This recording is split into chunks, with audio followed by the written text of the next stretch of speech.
It is 6 o'clock. Martin and Adrian, are you ready to go? Yes, we are, Mayor.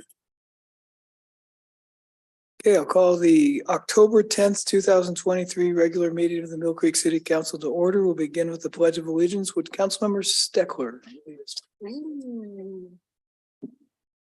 I pledge allegiance to the flag of the United States of America, to the republic for which it stands, one nation, under God, with liberty and justice for all.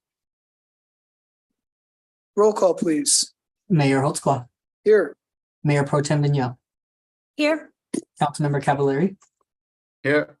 Councilmember Steckler, Here. Councilmember Allison, Here. Councilmember Duque, Here. and Councilmember Paddock. Present.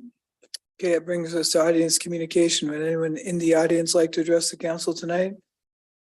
Seeing a nod of heads negative. Mr. Nelson, state your name for the record, please. Yeah, you're muted, Will. It might be it. No, there you go. Okay.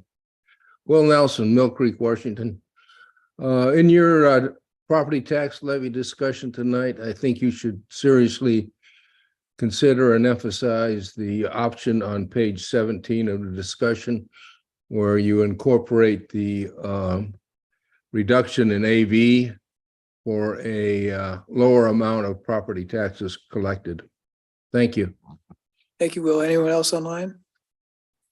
Okay, that brings us to presentation. Chief White.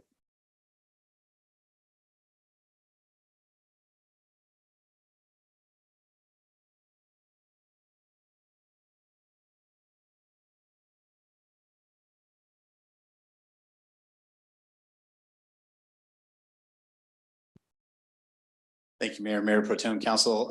It's my pleasure tonight to introduce Officer Kostandinos Cooper. The full name, right?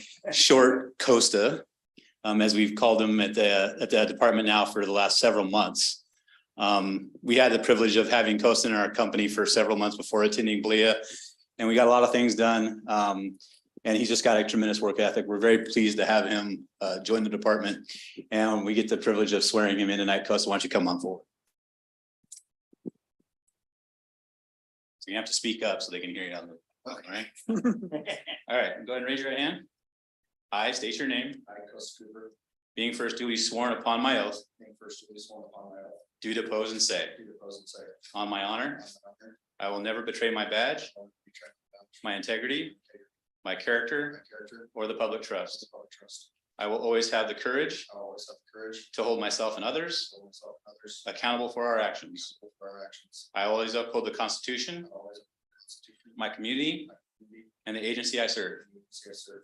I will fairly and impartially I will fairly and impartially enforce the Constitution enforce the Constitution, and the laws of the United States laws of the United States, and the state of Washington, and the state of Washington, and the ordinances of the city of Mill Creek, and the ordinances of the city of Mill Creek, courteously courteously and appropriately, and appropriately, without fear without fear or favor, malice, or ill or will. malice.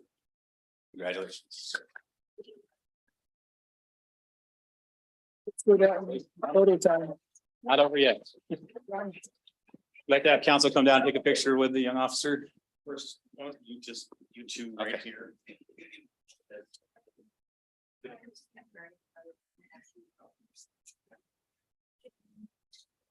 Chief, that is military. Oh, okay.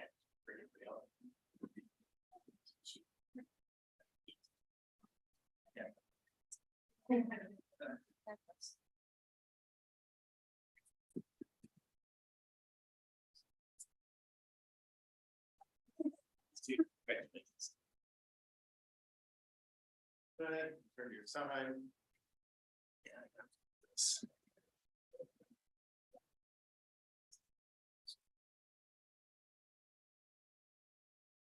All right, 1, 2, 3.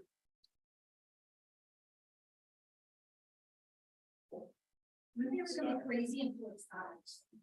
Yeah.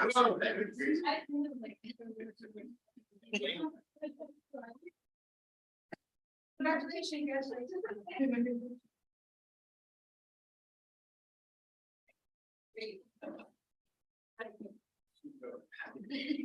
Very perfect. All right, 1, 3, 1, 2, 3. 3 more.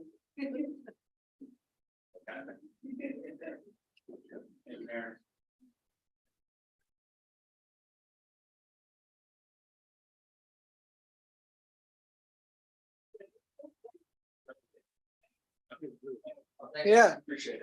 Oh, come on. Yeah, come on, come on. We can wait. Thank you. Yeah. Yeah, there you go. Here's the holiday card. There you go. Merry Christmas. Can we photo bomb the back? Melissa's moving. Guess which one is Ricky?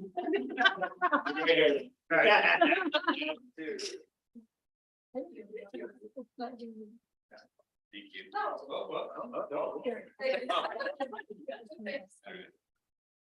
Yay. We're gonna talk about sewers if you want to stick around. It's gonna be a very exciting conversation. Sewers. It was a horrible thing to think about. We don't get to talk about sewers tonight. Wait, that's only horrible. Okay, now I see Justin. Is Justin gonna take this one? on Yeah, the fire thank you, fees? Mayor. Yeah, last week we had the opportunity to listen to our planner, Justin Horn, give us an overview of the ordinance related to fire inspection fees. He had the opportunity to discuss cost recovery, what the fees entail and the services. So I'll hand it over to Justin. He's bringing forward the ordinance this week for council approval. Thank you.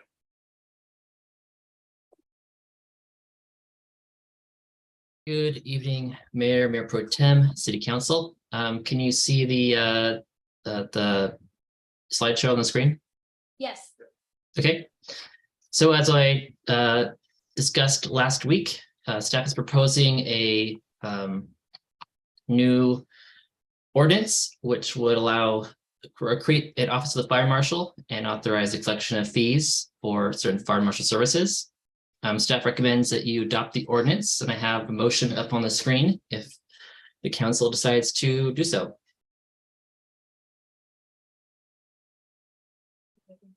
Any questions for Justin on the proposed ordinance? Would you like him to? We did last, that was it. No change from last meeting. No change in anything from what was proposed and discussed last week. Correct, no changes. Vince, did you have any questions? I'm good, thanks. Pretty straightforward. Okay. You need me to make a motion? If someone can, sure. Mayor, I move to adopt an ordinance creating a new Mill Creek Municipal Code, Chapter 2.13, establishing an office of the fire marshal, authorizing the collection of fees for fire marshal services, and establishing an effective date. Second. Is there any further discussion? Hearing none, all those in favor of the motion, please say aye. Aye.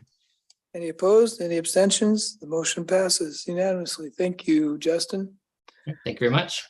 Not sure, Mayor Pro Tem or City Manager, who's taking the legislative agenda?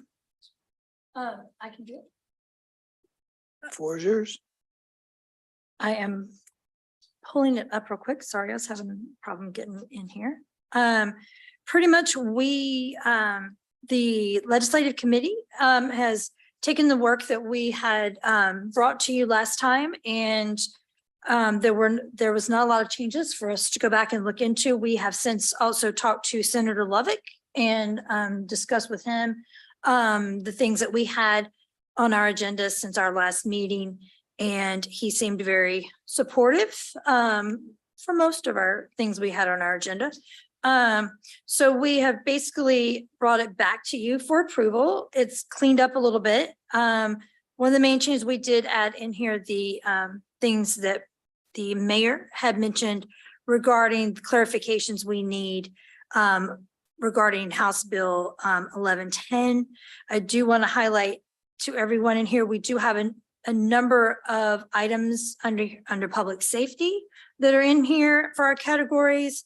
We do have, we have highlighted that we would like for them to maintain our local control for zoning issues regarding our city. And we do have some transportation items still in here and public records reform. So you'll see it's a lot more cleaned up from last time. And so we are just looking to get everyone to bless the final document. Are there any questions for the Mayor Pro Tem? I'm not seeing a nod of any heads. Vince, any questions on the legislative agenda? So do you want a formal motion to bless it? I think so. Is there one on there? Yes. Okay, I'll go back up. Yes, it is up here. Yes, it is up here at the top. It's just a simple motion. Do you see it? I can do so, if it's okay from the legislative committee. I move to approve the final draft of the 2024 state legislative agenda. Second, It was included in the packet, correct? yes. Okay. Is there any further discussion? Hearing none, all those in favor of the motion, please say aye. Aye. Aye. Any opposed? Any abstentions? The agenda is passed unanimously. Thank you, Mayor. And I will highlight that we are working on having Rep. Berg, Rep. Donahue, and Senator Lovett come in to talk to the entire council sometime, hopefully in November is our best time frame, so that we can have them come in, we can go over our priorities, and all members of council will have a moment to tell them what's important to you. If it wasn't on our overall legislative agenda, so that you can have a conversation with them and go over what matters to you, so that everybody has a say. So you can keep an eye out for that. Thank you, Mayor. Great job. Thank you. Yeah, good work by the committee. It's a lot of legwork. The proposed new initiative is very brief this evening. The last meeting, Mayor Pro Tem brought up why we ask for people's addresses when they give audience communication. And initially, we thought there was no reason, at least there's no state law. Well, our governance manual does provide that people giving audience communication are to provide their name and address. I assume that's so we can follow up with members of the public if they come here and have something that needs follow up on. But the question is, do we want to ask staff to put together in the coming months an amendment to the governance manual to change that provision? Is there a will of the majority to do that, or leave it as is, or?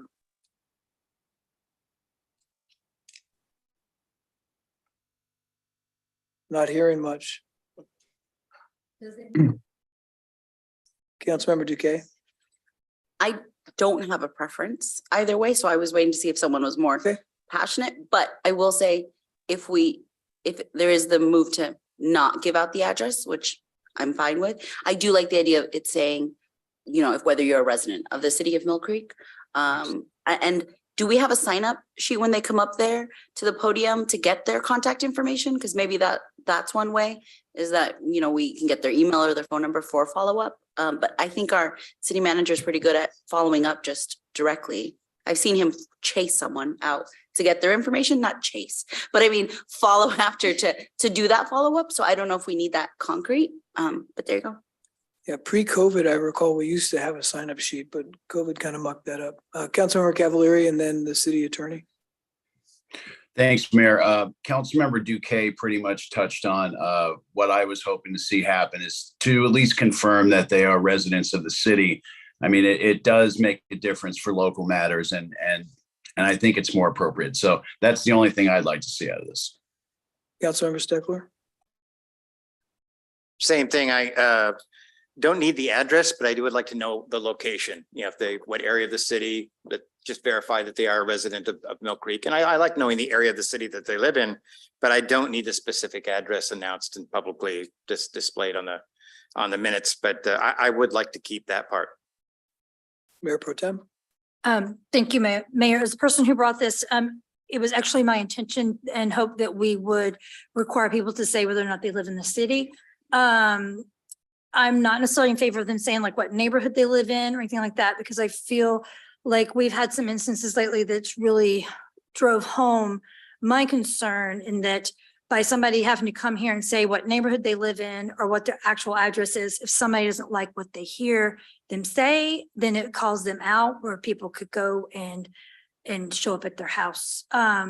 If they don't like what they have to say, and I think it also inhibits people coming and speaking before the council if they don't want to have to give out their address. So it was my intention to get 4 people to say that we're interested in moving forward with changing the ordinance in our own code and to require that they speak where they live. Because I think it's important, the city, whether or not they're a resident of the city or a resident of another city, because I think we need to know that. That's extremely important. So that was my intention. Grant, did you have your hand up? I did, Mayor. Thank you very much. I just wanted to provide a little bit of extra context here. Right now, the governance manual in section 810.1 says that the chair may require a member of the public to state their name, address, and subject of their comments. So there's discretion in the chair for doing that. Obviously, if there's a land use hearing and there's an issue that's very specific to a specific property, there might be a very logical basis for requesting that address information. Obviously, if a member of the public objects because there is a concern about their own public safety, I'm sure the chair can address that at the time and be sensitive to that need. So there is flexibility currently in the governance manual and also the resolution that we have that describes our process for public testimony, which is in resolution 2021-604, that gives the chair the flexibility to accomplish what I believe council is describing as their goal. So I guess that leaves us, do you want to leave the flexibility as it is and just kind of give me a direction that you only want me to ask for whether their name and if they're a resident of the city? Okay, makes it simple and sweet. Okay, we'll proceed accordingly. I'll start when we get to later in the agenda. Okay, it brings us to our study sessions. Director Todd. Thank you, Mayor Pro Tem, Council. I just want to do a little bit of introductions. I'm going to kick this over to Dan Carmody, but Dan is one of our newest employees, a new city engineer. We're very happy to have him on board. Remember, we've also added Robert Bean and Miriam Sultani to our group. And so they are off and running, very, very ambitious and working on a lot of projects. Dan's group also includes Angela Bolton for the surface water. So he's replacing what Frank Reinhardt used to do for us. The nature of what we're talking about tonight is kind of some housekeeping that comes up because of the mid-biennium budget adjustment process. What we want to do tonight is just introduce some projects that are some new projects and some adjusted projects. Really just kind of give you a first introduction to these because you will see them again in 2 weeks at the public hearing that coincides with the public hearing that our finance director will be running for the budget adjustments as well. Some of these are new ideas that came up because of the ARPA funding discussions we've had with the Park and Rec Board, and also some recent opportunity potentially to have some projects funded by Snohomish County with their REIT funds that applied towards park kinds of projects. So we've got some ideas there. Want to introduce those to you tonight. And others are just adjusting with new information in terms of the budget and where the dollars fall. So not a lot of discussion, not a lot of decisions tonight, but it's an opportunity to ask the questions so that in 2 weeks from now, when you see them as redlined pages for the capital plan book, we will do that a little more expediently. So with that, I'm going to turn it over to Dan Carmody, and he's going to take us through a presentation. Feel free to ask questions throughout. In between the two of us, we'll try to find the answers for you. Thanks. Thank you very much. Good evening, Mayor Pro Tem, and Council. It's my pleasure to be presenting to you tonight on this. Let me go ahead and pull up my.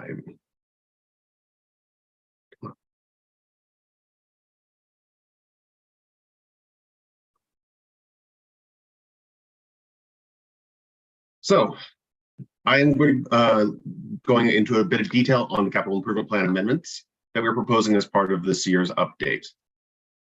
A little bit of background. We adopted the 2023 to 2028 capital improvement plan last year to detail the projects that we'll be performing over that 6-year period. Since we're 1 year in, we do need to take another look at it and make sure that it's aligning with what we've actually done and where we're going to be going with it. And because of that, we have 3 new projects that have come up within the last couple months that we need to add in, and 3 projects that have been adjusted. And then there's a couple others that we just need to clarify the budget and sources on them. The first project I want to bring to your attention is the Sweetwater Ranch stormwater repair. This project is located within the Sweetwater Ranch subdivision on 144th Street. There is an existing 36-inch main that crossed that area. In 2018, it was noticed that there were a couple sinkholes that opened up over that stormwater main. They did emergency repairs on it, providing a bypass for it in which actually reduced the diameter of the pipe going through there and abandoned the existing pipe in place. They sealed it up. Now, 5 years later, a new sinkhole is developed near a catch basin structure, and that indicates that the system is leaking and there's other failure points. We are planning on stabilizing the sinkhole for this winter season, but we need to provide for a permanent solution for this. So we've issued an RFQ to find a design team to create a permanent solution. This could be anything from replacing the pipe in place, making sure that it has sufficient capacity for the flows that will go through it, or it could even be other options that would provide a similar result, including rerouting it or providing additional detention or other items. We are not constraining our consultants on this. We estimate that the design will cost about $300,000. Construction will be is scheduled for the spring, so this is a very high priority and very speedy project. The cost estimate at this time is unknown. The next project I want to bring to your attention is the Library Park renovation. This one came up as first part of the ARPA funding, where the Parks and Recreation Board identified, hey, it would be nice to be able to put a tot lot next to there since a lot of families use this park, especially after the library reading times. However, as it's in the other investigations with this site, it's been noted that there are significant drainage issues. Most of the grass there is soggy and it's a muddy mess. The proposed project would fix both the drainage issues at a tot lot and address some of the paths that are having some tree roots cause heating and landscape some conditions next to the wetlands. This is a precursor for a possible future expansion and renovation of the Veterans Monument that it's been discussed. The funding for this we're looking at is a $250,000 in Homish County grant and $100,000 of ARPA funds. This is another one of the county grant projects we're looking at. It's the North Creek Trail. It actually connects 2 county parks outside the city. The trail exists on public easement on private lands along the west side of the city, right along North Creek. The city is responsible for the paving of it, but the vegetation and fencing are maintained by each of the individual property owners.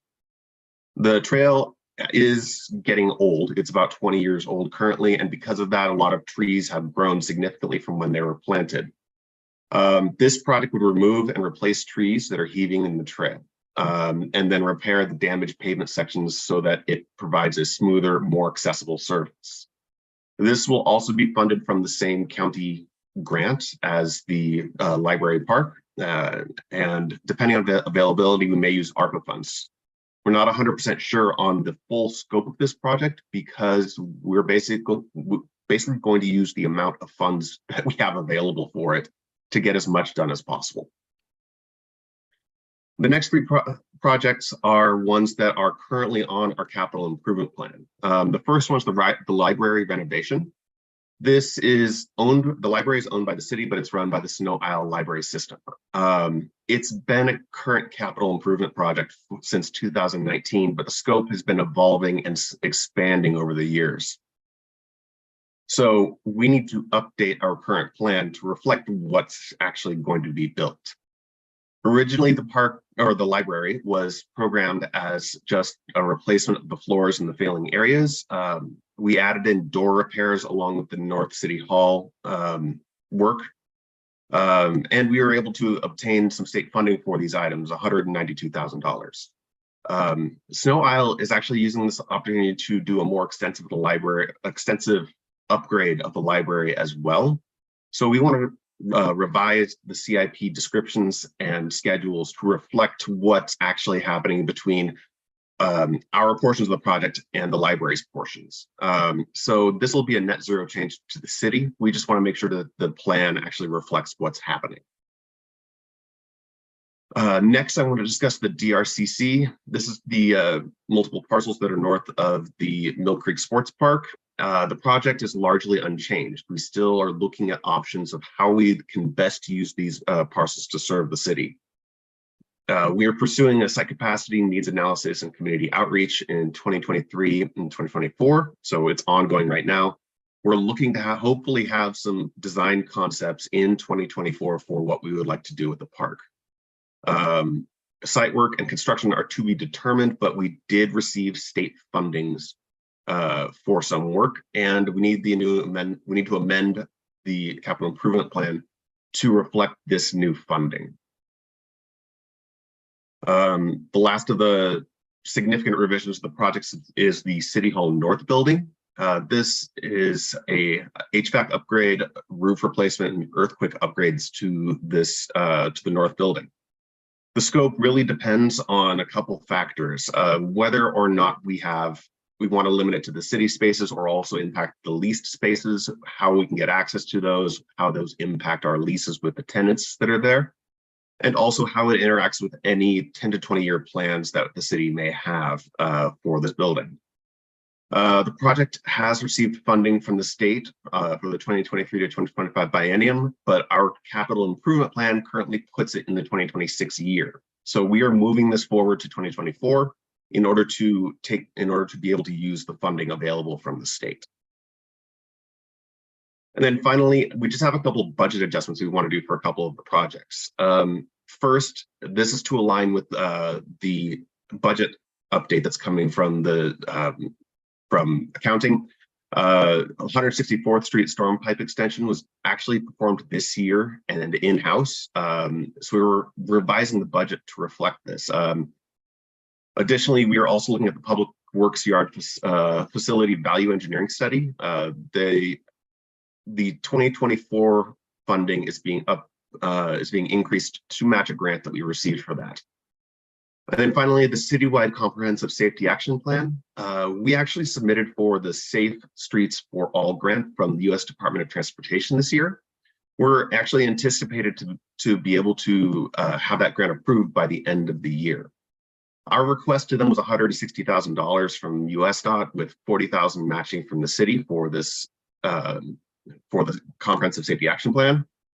We just need to update the line items within both the capital improvement plan and the budget to match what we're actually going to be getting for this project.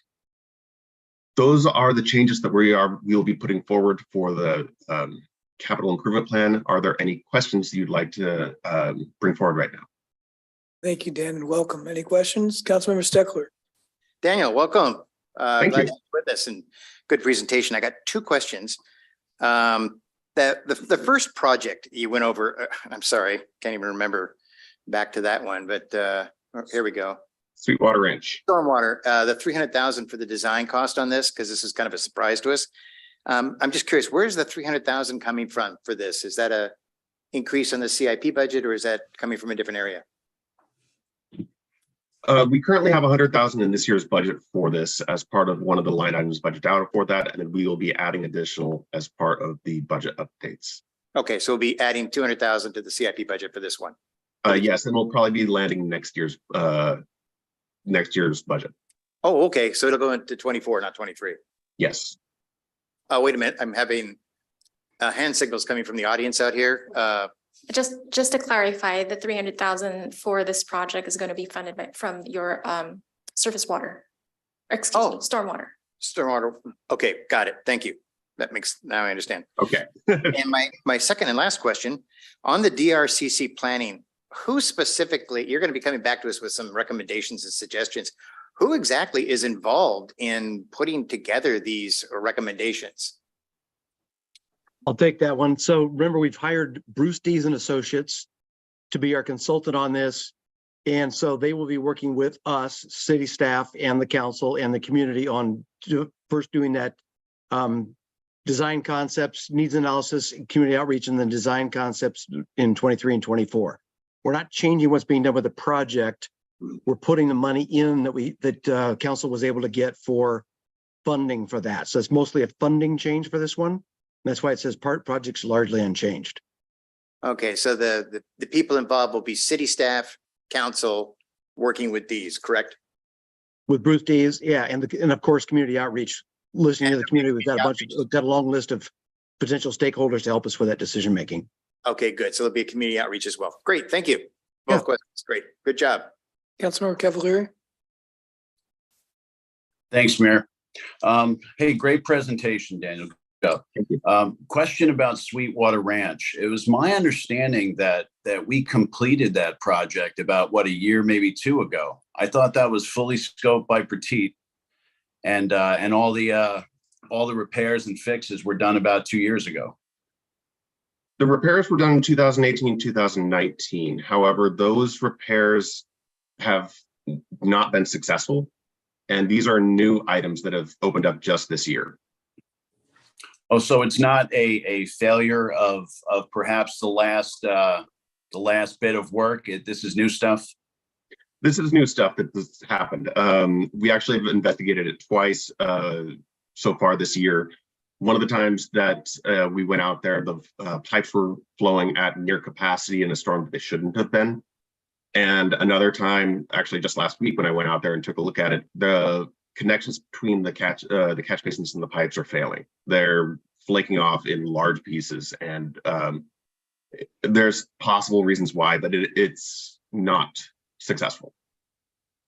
All right, thank you for that. And lastly, just a comment about Library Park. I appreciate the fact that we're using these repairs on the drainage. We've known about this for some time. So using this and understanding that the next step is to expand Monument Park with Library Park as well. So kudos for doing that. Good job. Thank you.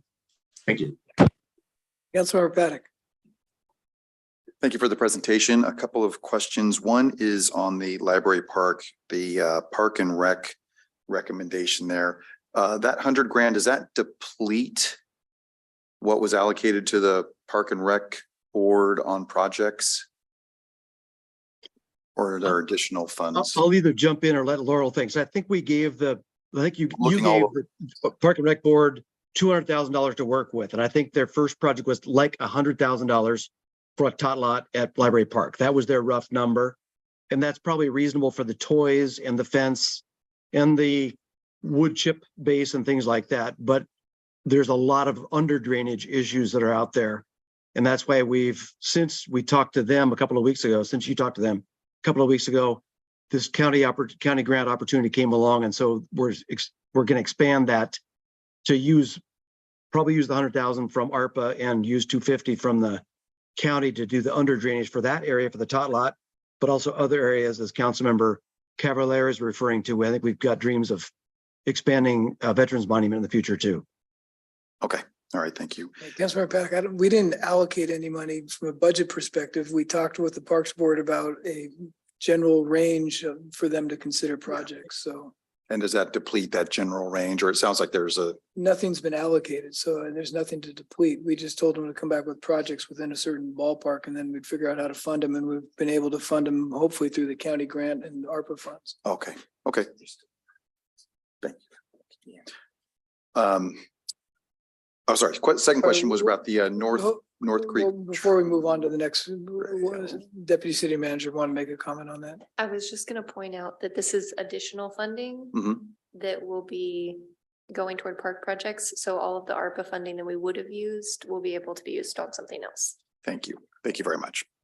And then on the North Creek Trail, you had mentioned that there were in the presentation that there were some trees that were going to be removed and replaced, and that some of this is on public and private property. Are we taking care of all of that tree removal and replacement as part of these funds, or is there other areas of funding that's going to go for that? I'll try that one too. So what's happened over the years there's cottonwood trees out there that have grown up next to the trail. So they're technically probably outside of the easement in many cases. So they're on private property. But we are responsible for the condition of that condition of the trail itself, and removing the removing the trees and the roots before we repave is the right thing to do. So our proposal, we would probably take on the cost of removing that cottonwood tree and replacing it with some other more appropriate tree long term. We're not going to be dipping a long ways into the private property, but the ones that are right up against the trail that are either in that easement or right next to it and causing the problems, we would take out with this funding. It's we didn't put it in the slides there. We're asking the county for $100,000 to do that, and that might or might not cover it. Surely cover removing the trees, surely cover some patching. But while we're at it, we may choose to do bigger sections, as City Engineer Carmody pointed out. We'll see how far the money goes. And therefore, we might come back and ask you to dip into a little bit of ARPA money to go with that. It's really too early to tell how much it's going to take. But this idea of having this county money available and this county connection and their desire to have a good regional trail system that goes beyond Mill Creek really made this a good project to apply for. And we're hoping they will support that. Okay, thank you for their clarification on that. And just gratitude, I think, from all of us to the state legislators and the staff for going out and chasing down these grants and these funds. Thank you. Councilmember Duque. I wanted to confirm, so for CIP items, we have them in there so that we can go after these funding opportunities, county or also statewide. That's why we're adding the trail and the library park, because it has to be on our CIP in order for the county to allocate the money to us. Perfect. So I wanted that confirmation on it. And so then there are items that are not being brought up here that are on the CIP, but there are no changes to, correct?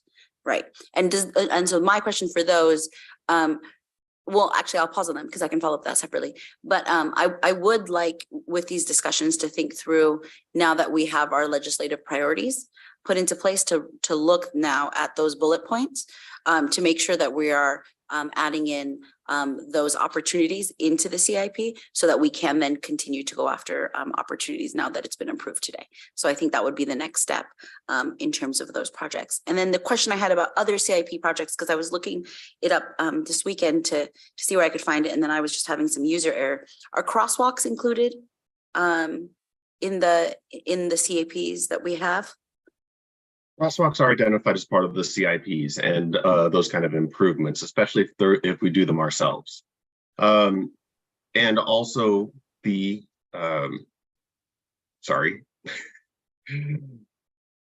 the budget adjustments, the citywide comprehensive safety action plan, that is actually specifically to look at dangerous areas. So places that do need sidewalks, that do need crosswalks, that need better bike lanes. That's what this grant is for, to create a safer multimodal system. So we are definitely going after and looking to upgrade sidewalks throughout the city. Thank you, Daniel. I really appreciate it, because I know that we've identified, or some we have over the last couple of years identified some areas where we would like crosswalks. And so I was trying to understand if those were listed out as an item, or is it as part of this assessment that we then will look. So that was just the guidance. So thank you. And I see Director Todd's shaking his head, and Daniel, your presentation was fantastic. Thank you for those clarifications. Councilmember Steckler.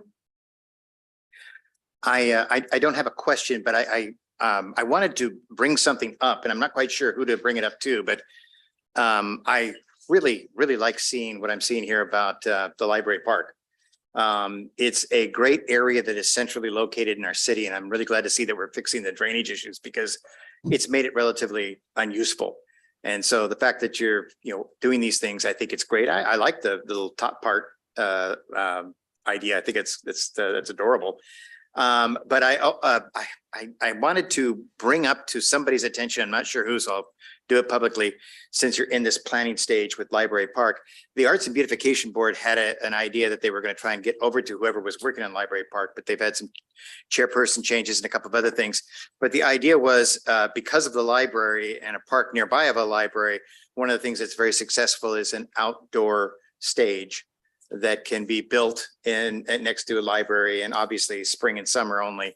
They can put on fun productions, could be kids, it could be more dramatic, it could be as simple or as professional as they want, but it's a way of bringing the literature to life and the arts to life. And it's a great connection between the library and open air, free kinds of entertainment. And it can be more than just literature too. It can be music, it could be dance, it could be other things, but it's a very simple process. It's been done in other cities.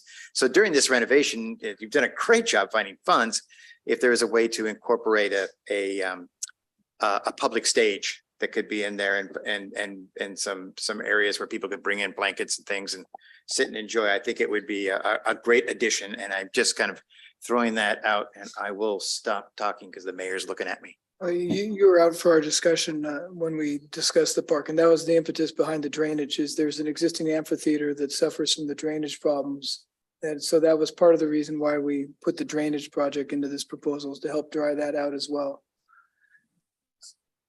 I've lost track of whose hands up. Councilmember Cavallari. Thanks, Mayor. Just to go back for a sec, now that there appears to be some monies, I don't want to say left over, but since we're moving monies from one pot to another and additional ARPA money now exists from the city, and we are now fully staffed with engineers, what would be the chances of getting Silvercrest Park back on the queue and as one of our top priorities? Silvercrest Park is the primary, one of the primary focuses of project engineer Sultani. So she is actually working on that right now. We are looking to get that out to bid by the end of the year and hopefully under construction in the spring. Thank you so much for that. Mayor Pro Tem. Thank you, Mayor.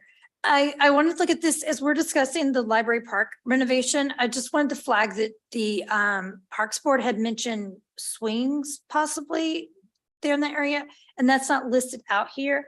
So I just want to make sure that that is something that was being considered as well, since it wasn't listed. Does it need to be listed on there, or is it? This is just for information. I will make sure to include swings as an option when we update the CIP as well.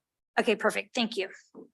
And Mayor Pro Tem, just to maybe I can give you the information from the Parks Board. I think one of the things, according to Scott Harder, is we are running into space issues when it comes to swings or even perhaps disability type swings and whatnot. There just wasn't enough room one way or the other. So I think it's still being considered. It's probably not as viable an option as it was when we were conceiving it. I will throw in, so in terms of how we applied for the county grant, we put in fenced tot lot as a very generic thing. So we didn't get stuck with, you didn't put in swings, we won't give you the money. So we, at this level, we keep it very broad, but Dan will indeed put that in the description that include age-appropriate play toys and possibly swings, so that it's memorialized, and we'll see what fits. Perfect. It depends on how much we can dry it out. It's pretty mucky out there. The team went out there last week, and some of us came back without our shoes. Other questions, comments? Okay, seeing none. Thank you guys for the presentation. Turn it over to our finance director now.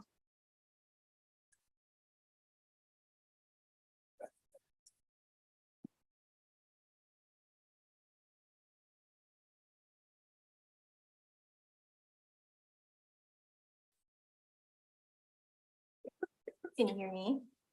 Can you hear me? Okay. Yeah, right here. All right.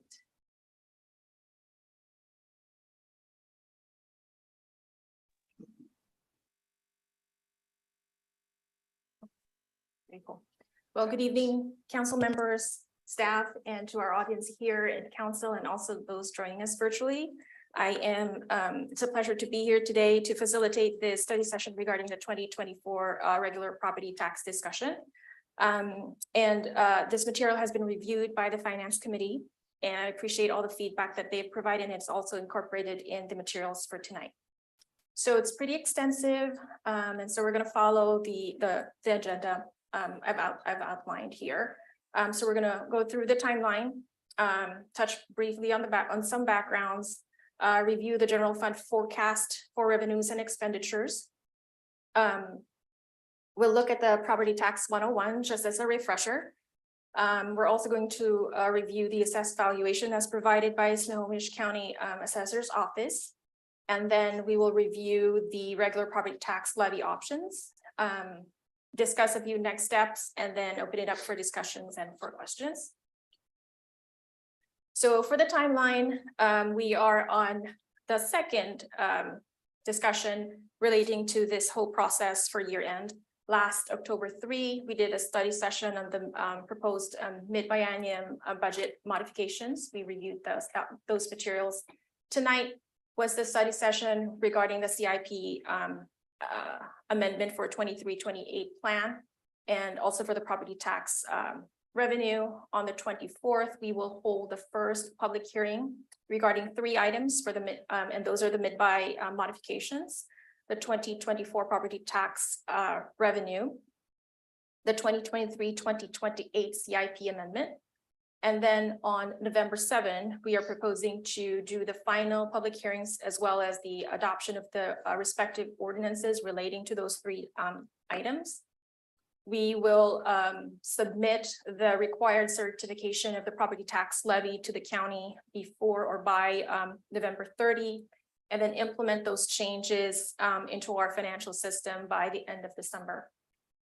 So as a background, there are really 2 big provisions in the revised Code of State of Washington, and that's the 84-52 and the 84-55 relating to the property taxes, but specifically for our exercise or this process for the year end.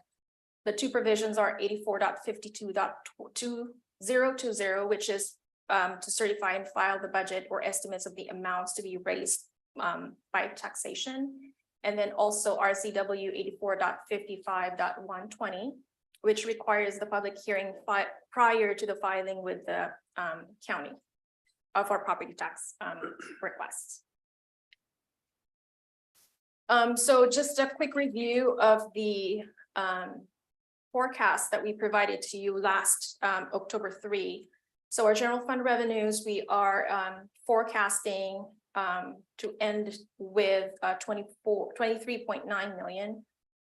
With our the regular property taxes includes a flat tax, so it'll be the same, the 4.2 million that we assessed for 2023, plus a little bit for the new constructions that we've already received. And then we're projecting that the sales tax and use tax will be about 4.6 million in 2023, and it'll jump to about 2.4% in 2024. For our licenses and permits, we are reducing our expectations primarily because of the slow development activities that are happening in the city. And so the reduction that you're seeing here of 267,000 is really related to all 2 building permits. And then for our intergovernmental revenues, the 335 reflects the 2 DOC, Department of Commerce, GMA grants that we've received for middle housing and for comp plan. And then we are also reducing our expectations for charges for goods and services, again, because of the certain economic activities as well as the competitions that we're seeing outside. So for instance, our passport and photo fees, we're reducing our expectations by 345,000. The law enforcement service fees that we received is also reduced because we are missing 1 SRO officer when we should be providing them with 2 and getting paid for 2. Also, again, development services are down, as well as some of our recreation fees are down. Onto the fines and penalties, we are also reducing expectations there, specifically for the civil traffic and civil parking infractions. Again, this is an impact. We're seeing the impact of the vacancies that we have in our public safety. However, our miscellaneous revenues and the transfers that we're expecting from ARPA because of our higher investment returns have offset some of the losses or some of the reductions that we're expecting in the other sources. So at the end of the day, we will be about 2.5% higher than the budget. And then for our general fund expenditures, this reflects the several things that are happening. So for instance, in the city manager's office, in finance, and city clerk's office and the public works, they reflect a lot of salary savings. So the positive variances or the favorable variances that you're seeing here are majority coming from the salary savings, but those salary savings have been helping offset the public safety. So even though they have vacancies there, they are compensating with a lot of overtime. And so whatever savings we have from salaries within the public safety department as well as from other departments have been offset. The other thing that's in here is that the jail, we're expecting our jail services contract to be about $500,000. So that's totally unexpected. And that's both a factor of price or the rate, as well as the activities that we're forecasting to come through in 2024, as well as in 2023. Let's see, in the police department, this does not reflect. So the 11.3 million that you're seeing in this line does not reflect any of the retro salary payments, because that contract is still pending. They have not concluded the new collective bargaining agreement. So that is not included in this projection.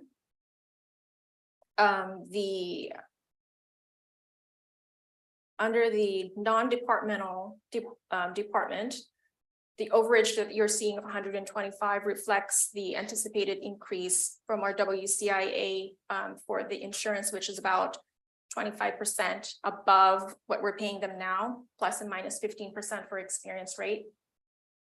And then under community development, the overage that you're seeing of 147 reflects the contract cost for the comp plan, both for our comprehensive plan and also the middle housing. So those two contracts are in here as well.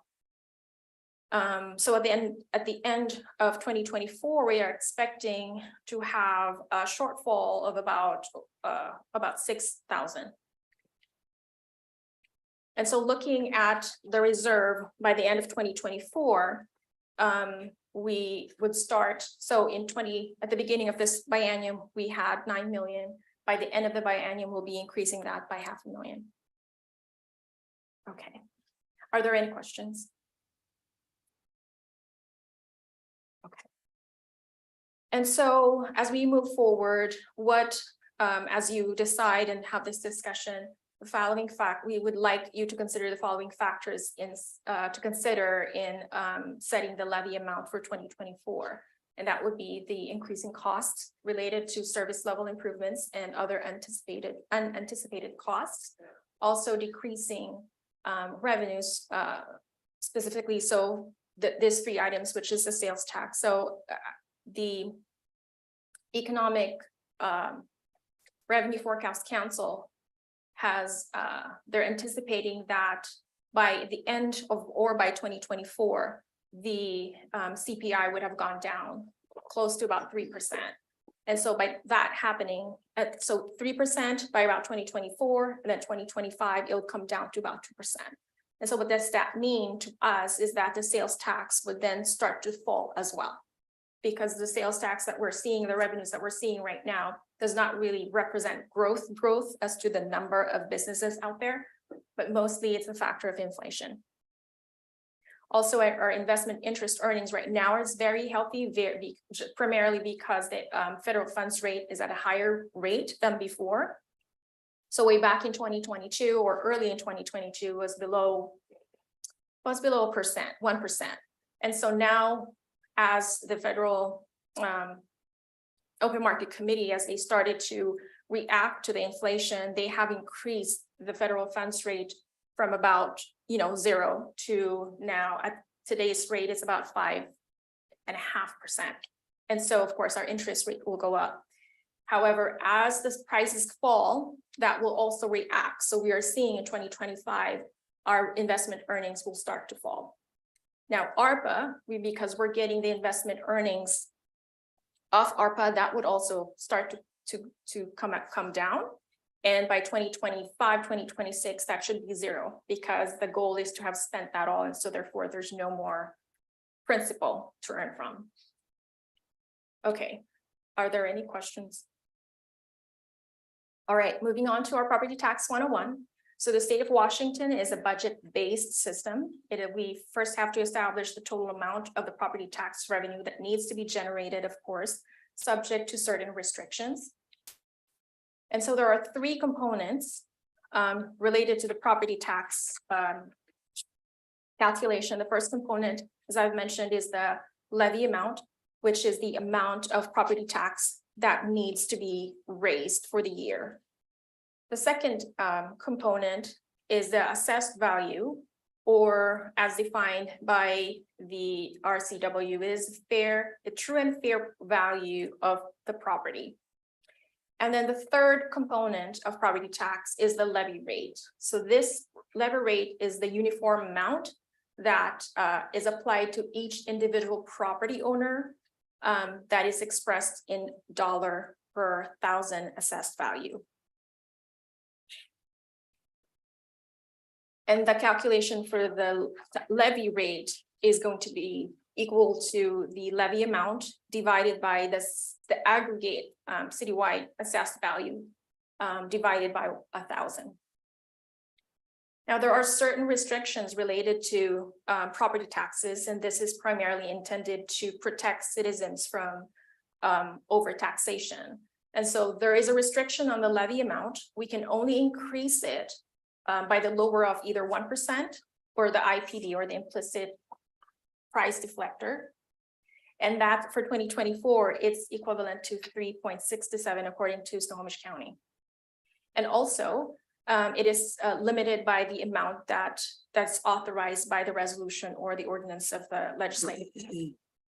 Also, the levy rate has restrictions on it. So constitutionally, we are limited to $10 per thousand. And within the $10 per thousand, $5.90 is the aggregate limit for all local governments.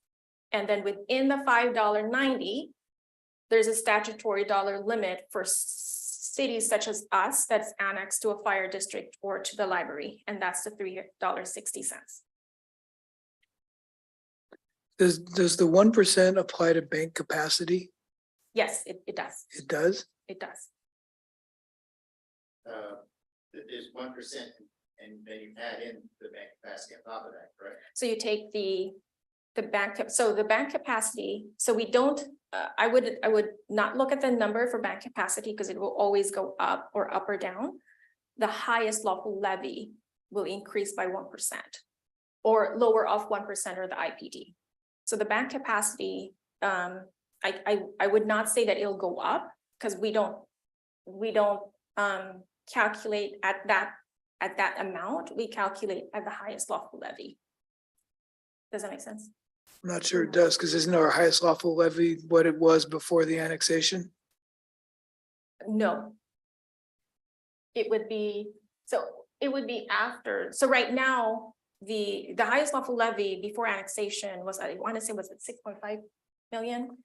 And in 2023, that would have gone up by 1% already. Right. So as of now, the highest lawful levy is about 6 point. It's in one of the slides. Let me check. But the 1% is separate from the bank capacity. Right. 6.7 right now.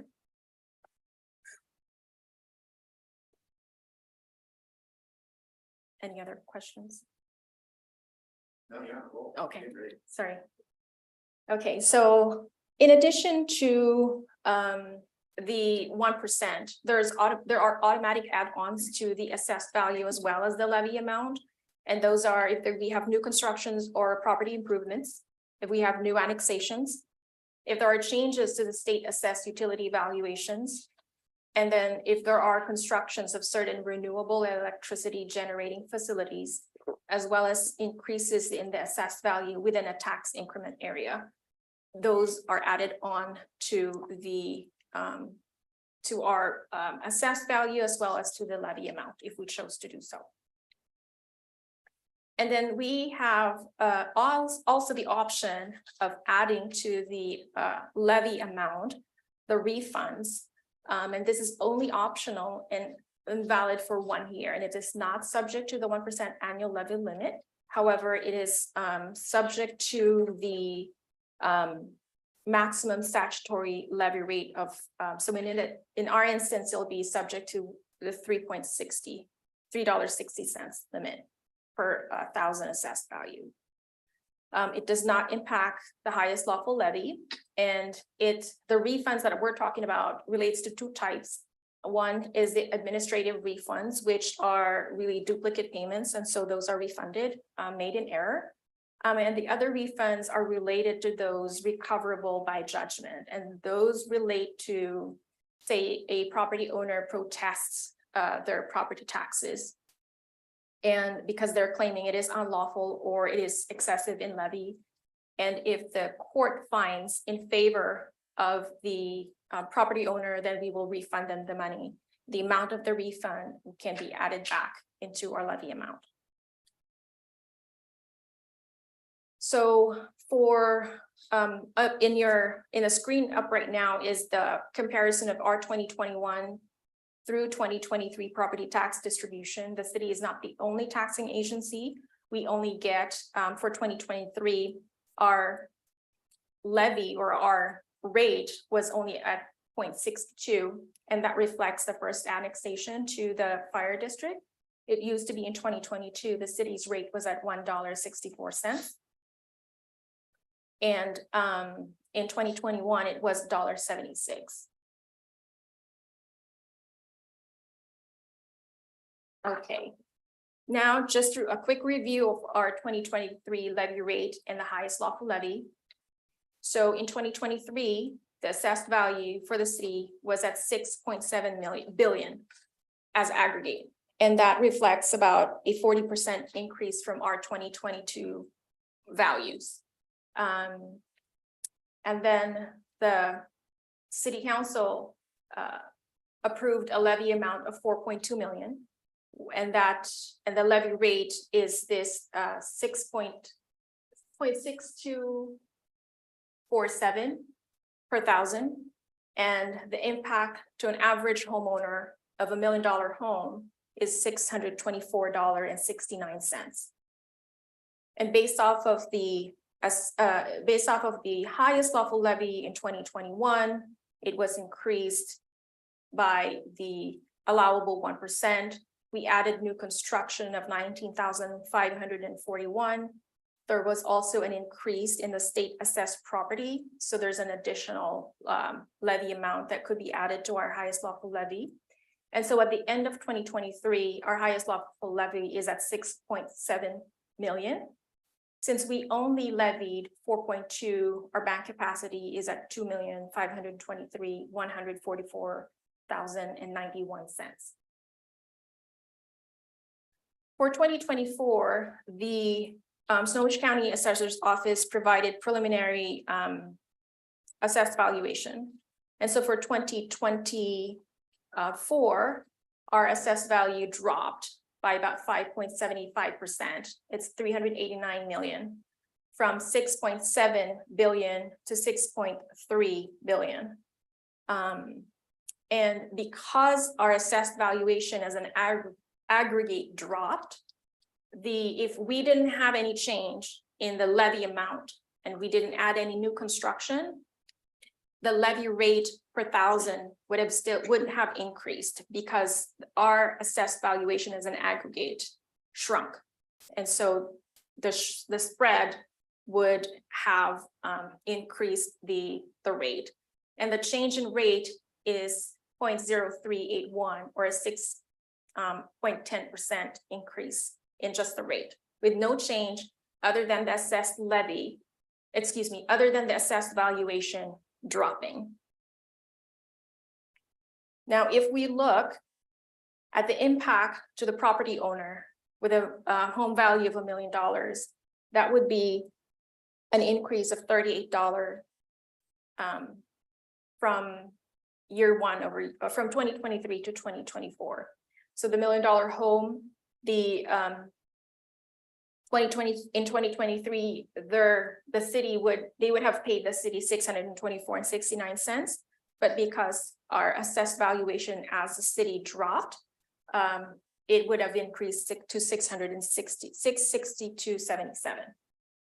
And just as on perspective, this table reflects what happens if your home decreased or increased by 10% from 2023 to 2024. So the first line, which is if the home value dropped from $1 million in 2023 by 10% to $900,000 in 2024, the property tax due from that owner would have gone down by $28 or 4.5%. If the home had no change, it remained $1 million year over year, they would have gone up to $38.08, as I've noted in the previous slide. But if your home value increased by 10% from 1 million to 1.1 million, your property tax would have gone by $104.36 or 16.7%. Are there any questions? All right. So again, the state of Washington's property tax is based on a budget base. So we have to establish the total amount of levy that we're going to assess in coming 2024. And so on stamp page 24 to 26 of the packet, you will see options A to C. And I have individual slides for them. And I'll take in option 1 first, and that is a 0% increase. But we're going to add the add-ons, which relates to the new construction as well as the refund. So the Snohomish County Assessor's Office provided us the number of refund amount that we can add, and that's the $64,945.83. And so if we add those two factors together, the levy amount that we're proposing is at 4.3 million. And the levy rate is going to be 0.6737, a 7.85% increase. Option 2 would be to have a 1% increase plus the add-ons. But I'd like to qualify that the 1% increase that's represented in this slide is a 1% increase of the 1.4%, the 4.2 million from last year. So that's not entirely the 1%, because the 1% for us is really over 6.2. Wait a second, 1 second. Is 67,538 is a true 1%, because the 1% is on the highest lawful levy. But the presentation that I have here is 1% over prior year. Does that make sense? Okay. And so if we increase the prior year by 1% and take in the new construction and the refunds, we will assess or the total levy amount would be $4,343,081.14, and the levy rate would be 0.6804. And the impact to a homeowner with $1 million home will be $680.37. It's a little over $55 or 8.91%. Irmina, can I ask you a couple of questions? Sure. Just clarification. So if we do opt for a 1%, that's an increase of $112,000. Correct. Okay, to our. But that 1%, the second line right here, this 1%, this is the 1% over the 4.2. Right, that's the actual 1%. Correct. But the 1% plus the add-ons is going to give us an additional 112,000 to our operating levy, the money we would need to work with. And at $1 million valuation per $1 million valuation of your home, that's an additional $55 per year. Correct. And then if we took a zero increase, going back a slide, but had the add-ons, we're now adding $70,000 to the amount, and it's $49. So it's a difference of $6. It with a zero, but it adds significantly more money to the levy, overall levy amount that we have to operate About everything 42, with. Okay, 42,000. 42. Yeah, it adds another 42,000 to the 70,000, of course. Yeah, got it. Thanks. And then lastly, our option C is a 1% increase plus the bank capacity plus all the add-ons. And if we do it that way, then our levy amount would be at $6,891,457.50. And the levy rate would be at $1.0796. And that would increase for a property owner with $1 million home value. Their property taxes would go from $624.99 to $1,079.59. That's a $454 increase over 1 year, or 72.82% increase. The next slide shows the comparison of what we have in 2023. Option 1 with 0% plus just the add-ons. Option 2, 1% plus the add-ons. And then option 3, which is the 1% plus the bank capacity plus the add-ons. We're not required to use all the bank capacity at once. We could use some of it. So there could be an option in between B and C. Correct. Okay. And so we would, as you're looking at this, one of the things, another consideration for you is the smoothing of the levy rate. So instead of saying no increase at all, we'll maintain it as however you're seeing the 2023 column right now. You might want to consider smoothing the levy rate as we move from year over year, as opposed to spiking as the need arises. And last year we did not. No, we reduced the levy last year, as we told the voters we would with the annexation to make it revenue neutral to the city. So we reduced it by the amount of what we would have paid out in the contract to the surfer. Okay, and then this slide represents the highest lawful levy in comparison to whatever 2023 and the 3 options. If you choose to decide or assess the different options that has been laid out for you. And so in 2023, our bank capacity is at $2,523,144.91. And as the other options, option A increases it just a little bit. And then option B as well. Option B increases it a little bit. And then of course, option C, since we're taking all of the bank capacity, that leaves us with nothing moving forward. And this slide shows the 2027 to 2023 levy amounts, as well as the assessed value, and of course the levy rate per thousand assessed value. And so evidently, it's very dramatic that you will see the difference in 22 to 23 because of the annexation. When we get to the public hearing in a couple of weeks, I think it might be helpful to add a column to this list of what % increase the council adjusted the levy each year. Okay. So we can see if we did, because we've been all over the place. We've done 1, 0, 0, 1, 1, 0. So I think it might be helpful for everyone just to see what the council has done previously over those same years. And you want it as a percentage, or you both as a dollar and a percentage? I would just want to, I think it's just relevant what the percentage increase was, not the dollar increase. I will do that. And then, of course, our next step is direct the staff to implement an option that you'd like to explore more and conduct the first public hearing on October 24, hold the public hearing on November 7, and then and adopt the ordinance as well. And then we'll file the Department of Revenue levy certification form with Snohomish County before or by November 30. That ends my report. I can open it up for questions and discussion.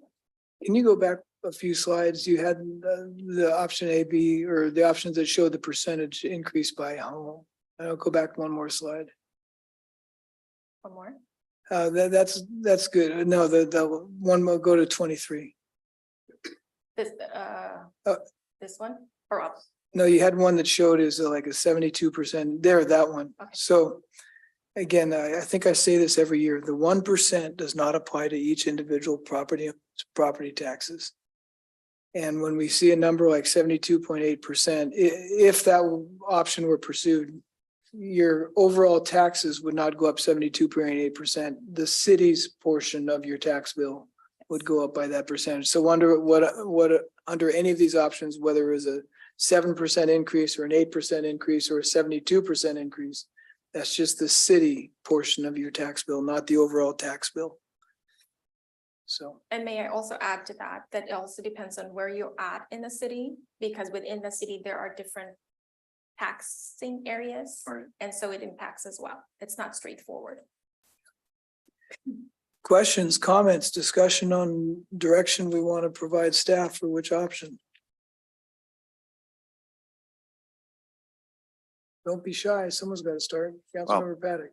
Since I'm usually last on the. Councilmember Paddock, you can lead us off. Is one of the things that struck me, and I want to make sure I heard this right from the finance director, is if we start from what the city needs versus what revenue would come in.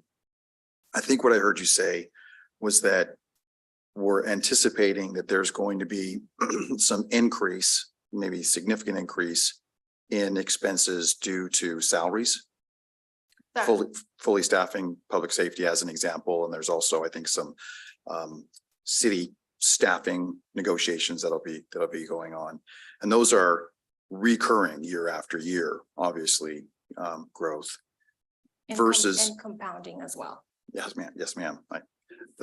And I think the other thing I heard you say was what kind of saved us this year was a combination of the interest rate increases. We weren't anticipating having, funds in the bank that were generating so much revenue, and thank goodness for us, yay.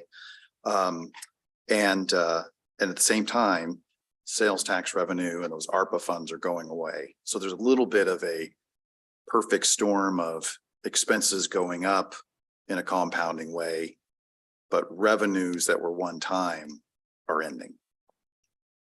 And that's a concern for America. He is clearly not as concerned as I am about that. The wrong way down on revenue and the wrong way up on expenses, and that could be a problem for us in the years down the road. Absolutely. Okay. And also, as we consider moving forward into 25, 26, when we do our budget development next year, we don't know what that looks like. And that could mean increasing service levels because we're not there yet. So those could be one of the big factors that would be the unanticipated costs.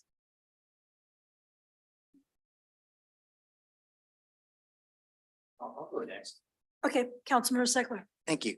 I'd kind of like to, because we're on the finance committee, had some time to go over this a little bit more in depth. And, when you first look at those revenue numbers and you go, well, what do we need? It looks like we're okay. We really don't need an increase, but it's really true what Councilmember Paddock was saying.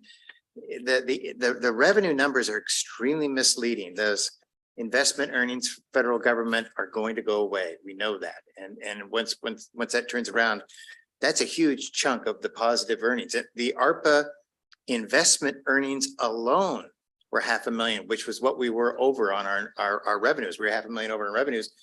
ARPA was $500,000 just from the investment earnings alone. Those will be gone. And then you compound that with the increased cost to really run the city correctly. We have not been staffed to the normal levels. We just haven't been. And so when you look at our existing costs, that's an unfair picture of what really needs to be done. We're going to need to run the city properly and staff the city properly, and it's going to need to cost more. So it's a little bit misleading when you first look at the revenues versus the expenses. You say, hey, we're in pretty good shape. We probably don't need that. That being said, we don't know how much they're going to go up, but they are going to go up. And then you get the question of, well, should we wait and see how much they go up? And then maybe we could do, 2% instead of 1%. That gets back to the age old question. What do you want? Do you want, as a property owner, do you want me to increase your property taxes 1% this year? Or do you want to, say, let's take a year off and maybe I'll hit you for 2% next year? Well, as a property owner, I'd rather take the 1% next year than a 2% hit in 1 year. That's a significant hit given, assessed values. It wouldn't make sense. It makes more sense to gradually take the increase if you know you're going to need it, and we know we're going to need it. We know that. I mean, and you saw the numbers of the annual gosh, I forgot the term for our not gross revenues, but the you were showing each year how much in 23 we took a significant drop in our, I'm sorry, I'm just blanking on the term. Real estate excise tax? Pardon me? Real estate excise tax? No, not the real estate excise tax. The Right. what drives the whole thing, the Assessed value. assessed value is a significant decrease on that. So we're playing with new numbers here. They're not going to, we're in a different realm. So we're going to need to take some increases next year. We know that for a fact to run the city properly. That's clearly true. The decreasing revenues, those are all real. Sales tax is always a gimme. You don't know. We say that, I hear that for years. I've heard that while I've been on council, but it will happen. It might happen. Don't know. The investment earnings in the ARPA ones, that's $1 million. Yes. That's $1 million. Yes, it's going to happen. So you've got $1 million loss and you've got some additional costs right away. So looking at that, I'd say, that's real. I've got to spend more and I'm going to make $1 million less. So yeah, I think we got to be thinking about it's going to be different next year to run the city and pay for it. Councilmember Ellison? Yeah, just one question. So in terms of the investment earnings, do we expect to get, especially from that ARPA money that we're holding on to right now, do we anticipate that the earnings will fall by 50% in 24 and another 50% in 25? Or is that really like a 25, 26 fall as we actually use that money and decrease our ability to earn investment income from it? So the projections I have for 2024, we would have spent about, I want to say 2 million, half of that, because we've already put in orders for the street sweeper, which we're anticipating to come in.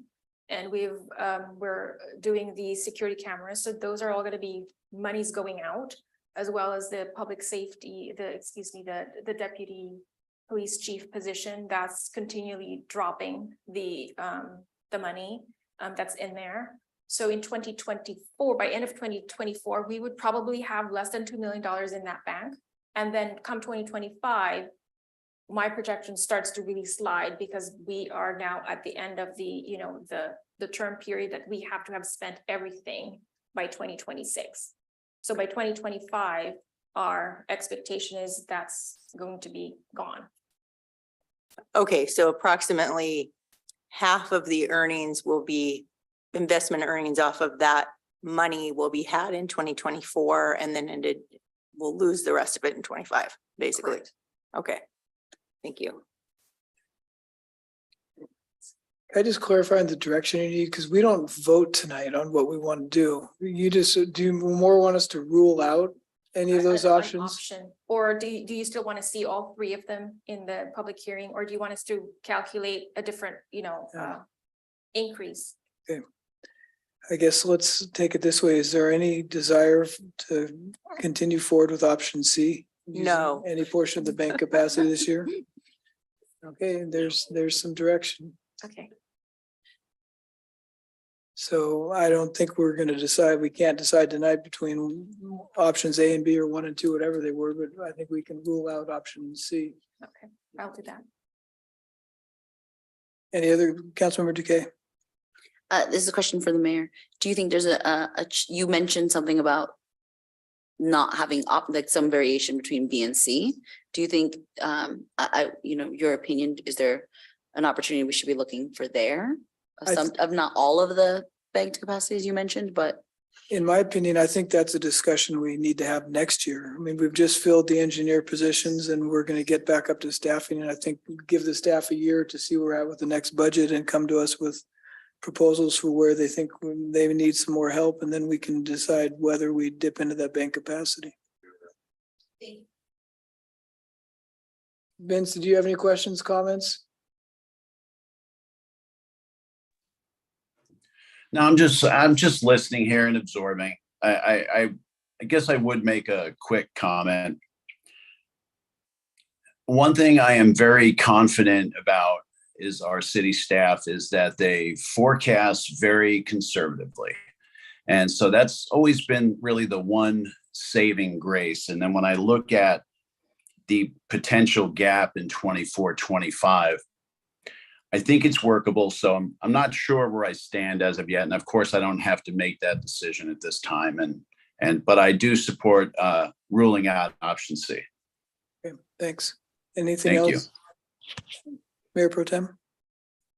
Mayor, I guess I have a question. I'm not sure that my thought is actually relevant to show in the tax discussion, but I know we have a pie chart of the expenses that we spend, what percentage of the budget is going to where it's going.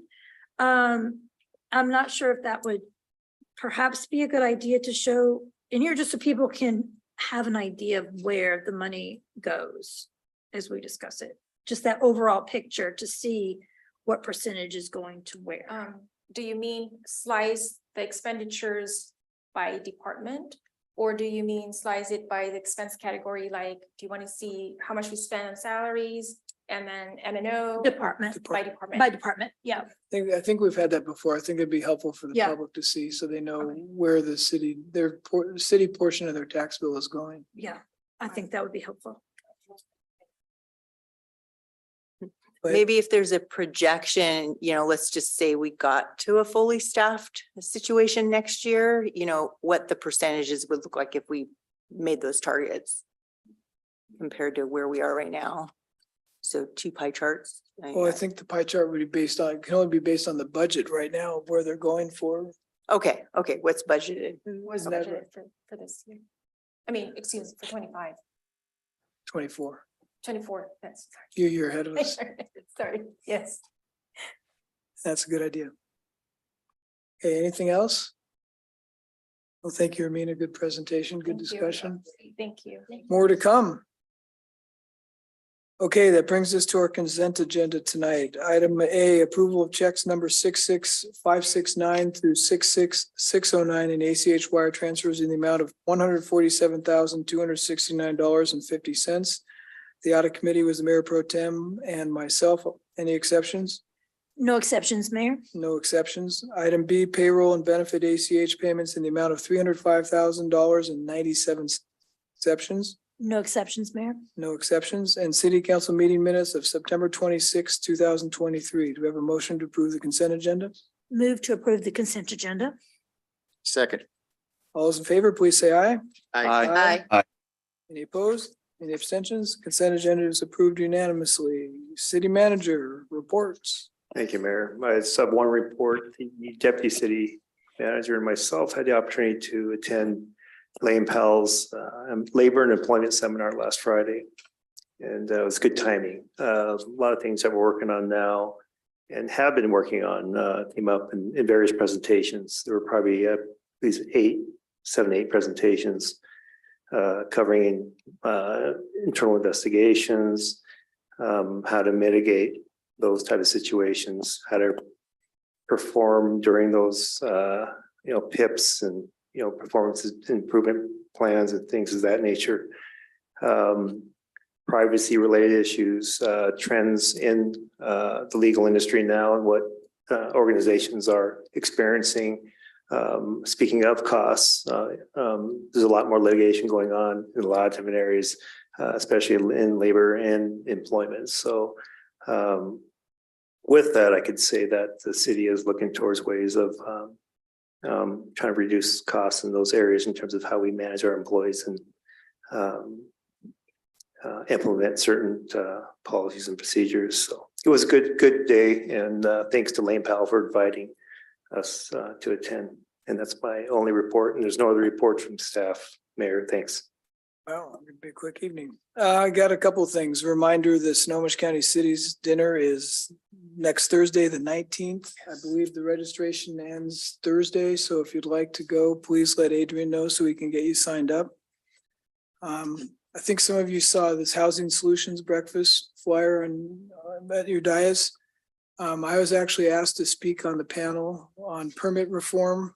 I didn't realize what capacity till I looked at it today, and I saw that it said Mayor Brian Holtzclaw.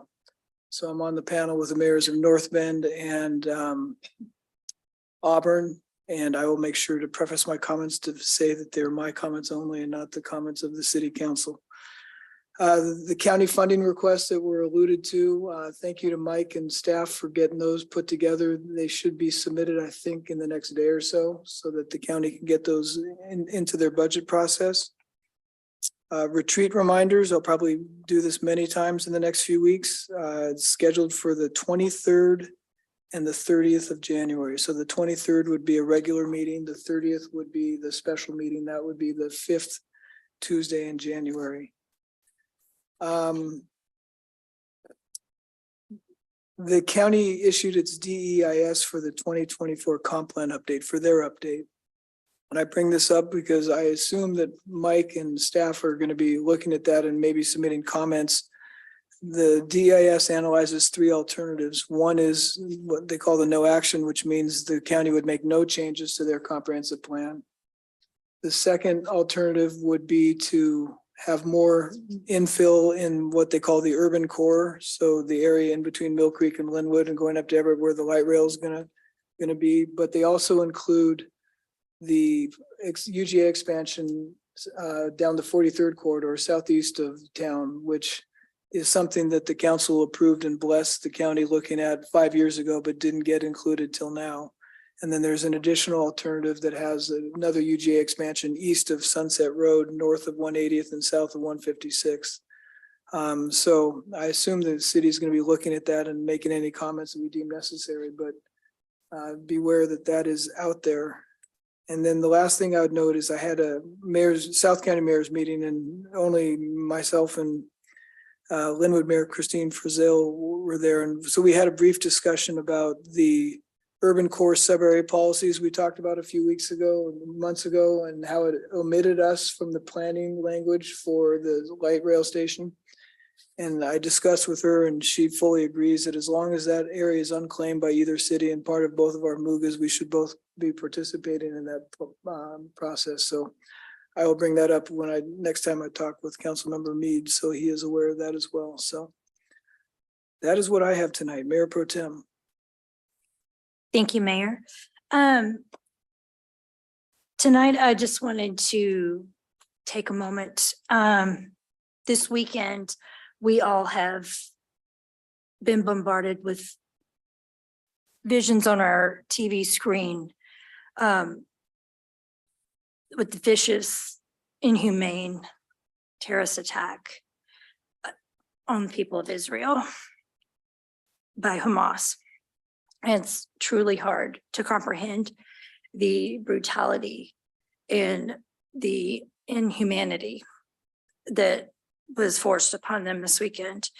And there are no words that I could say or that any of us can say that can heal the trauma that they've endured this weekend. I've got friends who are in Israel, and I've been in touch with them, and specifically one of my friends and her children are safe for now. But my thoughts are with them. My thoughts are with everyone who is in our city, who may know someone that they lost someone this weekend, knows someone who endured such brutal attacks, and with all those in Israel who are dealing with the trauma from this event right now. In a moment like this, we spoke a while ago on anti-Semitism in our communities. And I think as we are dealing with this moment, it's important for us to take a stand and be more vigilant than perhaps we have been even in the past, and be aware and be on the lookout for anti-Semitism in our communities, and let all those that are hurting right now in our community know that we are thinking of them. And that's all I have to say. Thanks. Councilmember Cavalieri, any report tonight? Thank you, Mayor. Great comments, Mayor Pro Tem. And I think in moments like this, we're always kind of uncertain.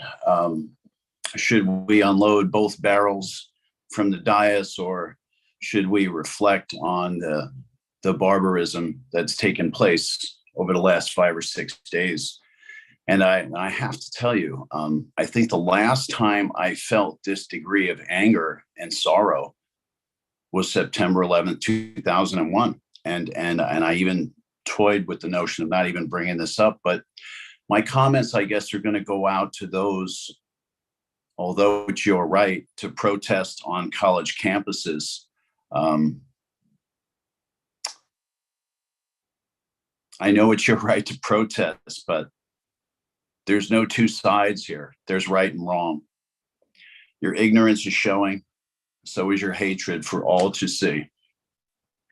God bless the people of Israel. Thank you. Councilmember Stegler.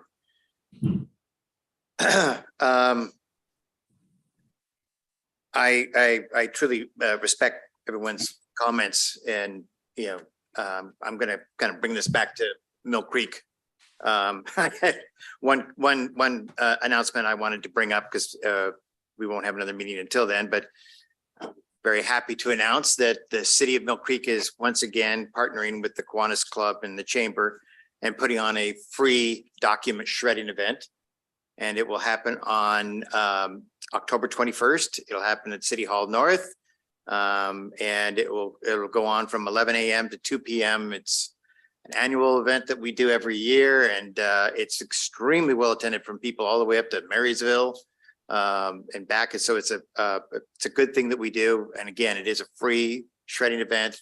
We accept some donations, but nothing is expected. So it's really a nice thing that we do, and could not do without the city's help in working with their shredding services. So, it's just a really good thing. So I wanted to make sure we bring that up and communicate that to everybody you can. Social media is the best way to go. So if you're on social media, please get out there and, spread the word. And that was the one thing I wanted to bring up. Okay, Councilmember Ellison. Nothing more to add from the statements that Mayor Pro Tem made, and also Councilman Cavalieri. My thoughts are with everybody that's been affected, and true sadness, and I agree with Councilman Cavalieri. Nothing even comes close. 9/11 was the last time I think I felt like there was such hatred in the world. So thank you both for your comments. Councilmember Duque. I have 3 things to share. This past Thursday, I volunteered with in the city of Marysville with the for the domestic violence services of Snohomish County. They had a fashion show. I was asked to participate as a model, and I said no, thank you. Didn't, just no, but I did volunteer to run, just run backup show, what I like to do, just, background work at all times. And so that was fantastic. And the reason why I bring it up is because I got a chance to meet a lot of their staff at the city of Marysville, and including their mayor, and everyone was so kind and was surprised that there was someone from the city of Mill Creek who went up there. But I'm a big supporter of the domestic violence services of Snohomish County, and also a former employee of ours, of our great city, Kristen Rasmussen, it works now in the city of Marysville. And so she's the one who I keep in touch with her. So it was great connecting with her. And on a strange note, this weekend, when I was helping coach my son's soccer team, another former employee of our wonderful city, Jay, who was our recreation coordinator, is now at the city of Edmonds. He was coaching his kids' soccer team. So it was a fun, like, flashback of time, but I wanted to share that. I know this Thursday, I believe, is the luncheon. And so I don't know who is attending here. Okay, a couple of people. So I will be there for domestic violence services of Snohomish County. Next, on Saturday, I attended through Snow Isle Libraries at Linwood Library, which I had never been to. There was a Hispanic Heritage Month celebration, which was a fantastically it was a really great community event. There was a panel that included Jaime Mendez, who I'm a big fan of, who's our main, in Noticias en Español here in the Pacific Northwest. And so, I get a little starstruck when I met him. And I also got to speak to Julio Cortez from the 38th LD state representative. And there was a focus on what our Latino community is going through here in the Pacific Northwest. And actually, I really appreciate it. It was one of the quotes was, it's a really great time to be Latino here in the Pacific Northwest because of visibility and access. But of course, there's more movement that can be made. So it was a great way to kind of round out my Hispanic Heritage Month. So if you find those opportunities, it's great. And the third update I wanted to give is this Saturday, even though I had an appointment for a future week, my husband said that we were going to come down here early in the morning to get our passport for our youngest son. Again, knowing that I could make an appointment and that I had one, he still wanted to come Saturday because that was best for our schedule. And I had a fantastic experience. It did take an hour. We were a walk-up. There's no surprise. We came with our photo. We had all of our paperwork, but everyone was so kind. And what I will say is, being here that early in the morning, there were so many families. It seemed that's the time when, because for kids renewals, which is not technically a renewal, it is a whole new service, you have to come with both parents. So people who work during the week, the latest appointment time generally is 4:30. Not saying that we should extend to anything like that. I'm just commenting. Everyone here was a big group. And so those take a long time. And it was a whole process. My husband and I, from when we started finally at the window till we ended, was just 10 minutes. But that's because we had everything, because we know the system. There were many, he ended up having to help someone who, didn't speak English. They also didn't speak Spanish. So that was interesting seeing my husband try to help, but trying to navigate the phone system and the application. But the two staff members that were here, kind, efficient, wonderful, and just another testament to the great services that we had. So I wanted to flag that for you. And I did cancel my appointment after that we went through it. It did take a while, but just as a reminder that we do have that great service, and that there is definitely a need, and that walk-ups are important. And, some people, unfortunately, they come and they don't know they need to have their photo already, or they don't know that when you come in, you have to still check in with the app. There's all those technology things, but I think in terms of, as someone who just used it, it was a really good experience, with dealing with a government agency. So thank you to all of the staff who work on those things. And those are my reports. Councilmember Paddock. No report. Brings us to audience communication. Anyone like to address the council? Ms. Heidel, your name and whether you reside in the city of Mill Creek, please.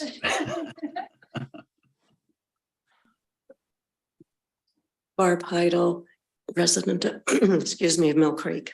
Thank you, Mayor. I want to thank the council for eliminating option C. A comment about the levy rate.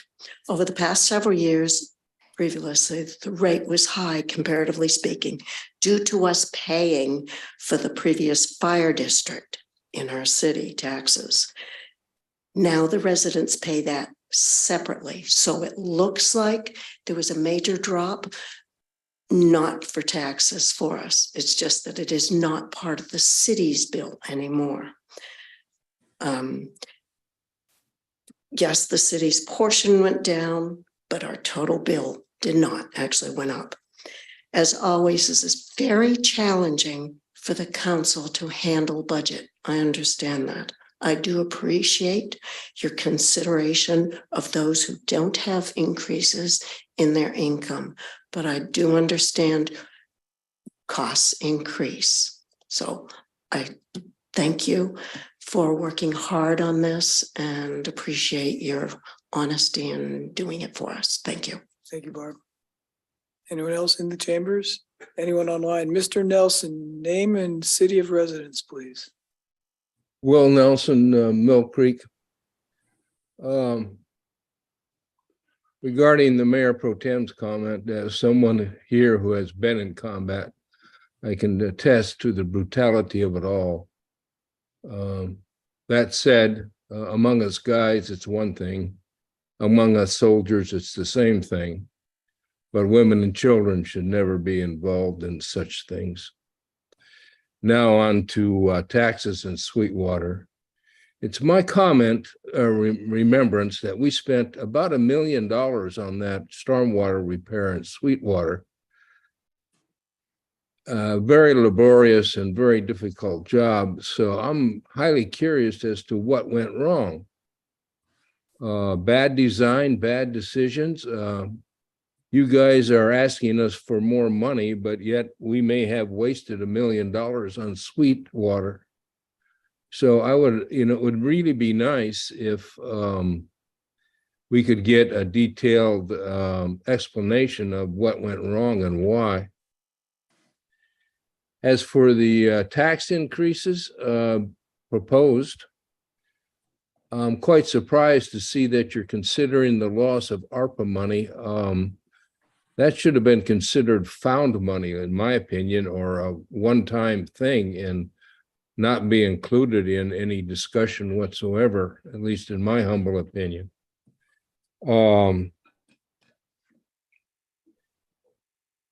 I run my finances, I guess, a bit different than the state or the city. I think that interest rates are going to remain high for a while, maybe a year or longer. I think that our sales tax is going to remain high. There's not going to be a recession from everything I've seen and read. And people seem to have sufficient amount of money to keep spending. And so I'm not as pessimistic as your finance director is. And then one final comment. I know how this works on these tax rates and levies, but it seems every year we have the same storied, difficult presentation and discussion year after year, going back 15, 16, 17 years that I've been here. One would think that there would be a way to simplify the discussion and make it a little more understandable. I know we're just talking numbers here and dollars and cents, but it seems to be we do this torturous thing every year. Not trying to cast dispersions, but it is torturous. Anyway, end of comments. Thank you. Thank you, Will. You can see it's got Vince pulling his hair out. Any other audience communication this evening? If not, we are done with our agenda and we will adjourn the meeting at 7:47 p.m. and reconvene. And Night, everybody. good night, Vince. Welcome back, John.